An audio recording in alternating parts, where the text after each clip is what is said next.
Eh, tu sais ta dernière vidéo sur Philippe Auguste? Oui? Eh ben quoi? Ben, elle a intéressé beaucoup moins de gens que les autres. Quoi? Attends. Ah, c'est comme ça, hein? Attends. Tu vas voir. Alors, tu vas faire quoi? Puisque les rois ça les intéresse pas, on va entamer la fin de la royauté en France. Ça leur fera les pieds. Oh, quand même. Allons-y.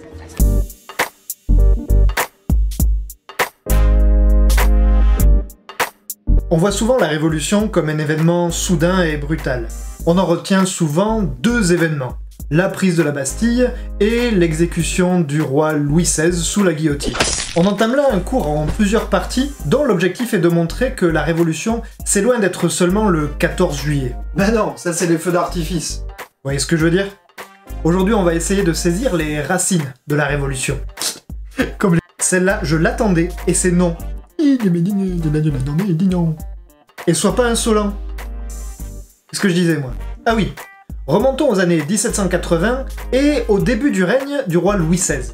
Arrière-petit-fils de Louis XIV, le célèbre roi Soleil, Louis XVI démarre son règne en 1774 à l'âge de 20 ans. Le problème pour notre petit Louis, c'est que la famille royale est très impopulaire. Déjà, lui, il est loin d'avoir le charisme et le goût de la grandeur de Grand-Papy XIV. On l'accuse d'être mou, naïf, voire même un peu simplé. Quant à la reine Marie-Antoinette, son origine autrichienne fait d'elle une ennemie potentielle de la France aux yeux de certains, et puis son goût du luxe, ses dépenses lui valent toujours plus d'attaques.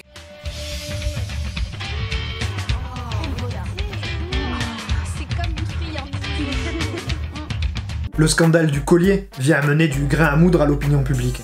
Oh! Quel scandale du collier? Une affaire d'escroquerie, à base de jalousie, de lettres falsifiées, de rencontres secrètes, mais c'est pas le lieu d'en parler. Si vous avez besoin d'en savoir plus, vous venez me voir à la fin du cours. Ok. Alors en gros, ça veut dire, si vous en voulez plus, réclamez ça en commentaire, et peut-être qu'il fera un hors-série dessus. Tu me connais bien, y a pas à dire. Bref, le problème, c'est que toutes ces critiques envers une monarchie qui dépense sans compter interviennent dans un contexte de crise profonde dans le royaume. Celui-ci est très endetté, et l'aide fournie par Louis XVI aux insurgés lors de la guerre d'indépendance américaine a beaucoup creusé le déficit, et ceci sans réelle compensation pour les Français, enfin si ce n'est le plaisir d'en bêter les Anglais.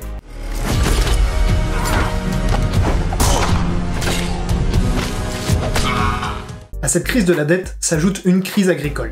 Les mauvaises conditions météorologiques depuis quelque temps ont rendu les récoltes très insuffisantes, ce qui a conduit à une hausse des prix et aussi à des disettes. Oh, c'est mignon ça comme mot, disette. Ah ouais non. Non, en fait c'est un manque important de nourriture. Cette crise alimentaire se double aussi d'une crise de l'industrie textile. Ouais, c'est sûr que si tu payes une fortune pour acheter ta baguette de pain, bah y a plus de rester grand chose pour acheter des fringues. Analyse économique pertinente. On peut aussi rajouter la concurrence des productions textiles anglaises dont l'importation a été facilitée. Cette situation de crise multiple augmente le malaise de la population et provoque de plus en plus de révoltes dans le royaume.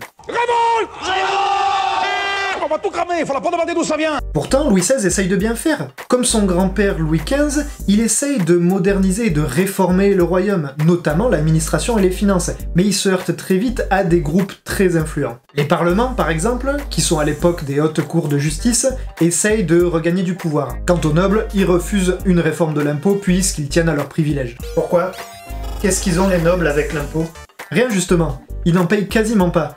Explication. Depuis le Moyen-Âge, la société est divisée en trois groupes. On parle des trois ordres de la société. La noblesse, c'est-à-dire les comtes, les ducs, les marquis, les chevaliers, et le clergé, c'est-à-dire les hommes d'église, ont en commun le fait d'avoir des privilèges. Plus littéralement, ce sont des lois privées, ou leges privatae en latin. Pour faire simple, ils payent beaucoup moins d'impôts, et ils reçoivent en plus des redevances du dernier ordre, le troisième, le tiers-état.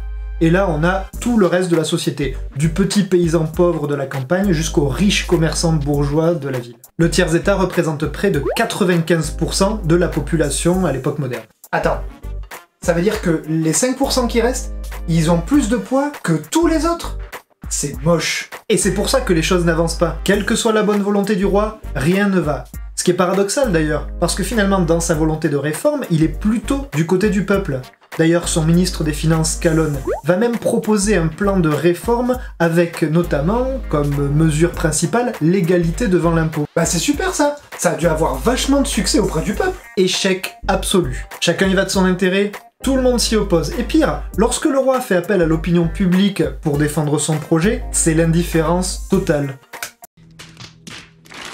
Les ministres des Finances se font renvoyer, se succèdent, sans avoir pu réformer quoi que ce soit. Quelle humiliation! C'est un fait, nous ne sommes que des ringards. T'es viré! T'es viré! Ouais, t'es viré!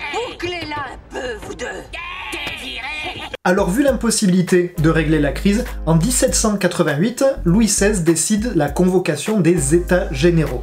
C'est une assemblée composée des délégués des 3 ordres qui vont devoir délibérer sur la meilleure façon de régler la crise. L'ouverture des États généraux est prévue pour mai 1789. En attendant, des cahiers de doléances doivent être rédigés dans tout le royaume afin que les 3 ordres y consignent leurs souhaits et leurs propositions. On va essayer, bon, avant d'aller gueuler, de bien définir pourquoi qu'on gueule. Oula!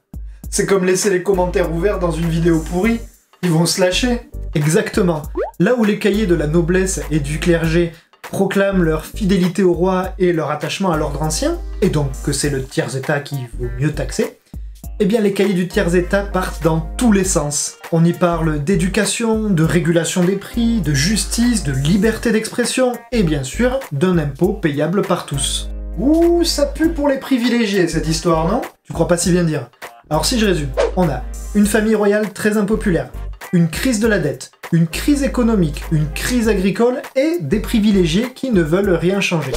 Quand les délégués du tiers-état arrivent à Paris pour l'ouverture des États généraux, ils sont chauds bouillants. Attends quoi? Mais tu peux pas nous laisser comme ça? Oh si je peux. Regarde bien.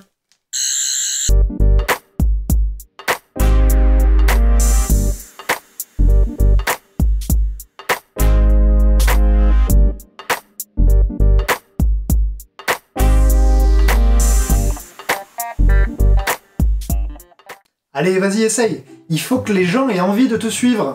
T'es sûr? Je sais pas. C'est pas trop mon truc, ça. Mais si! Sois naturel, c'est tout. Ok. Allez, abonnez-vous et partagez sans modération. Ça va comme ça? Ok. Eh ben, on a du boulot.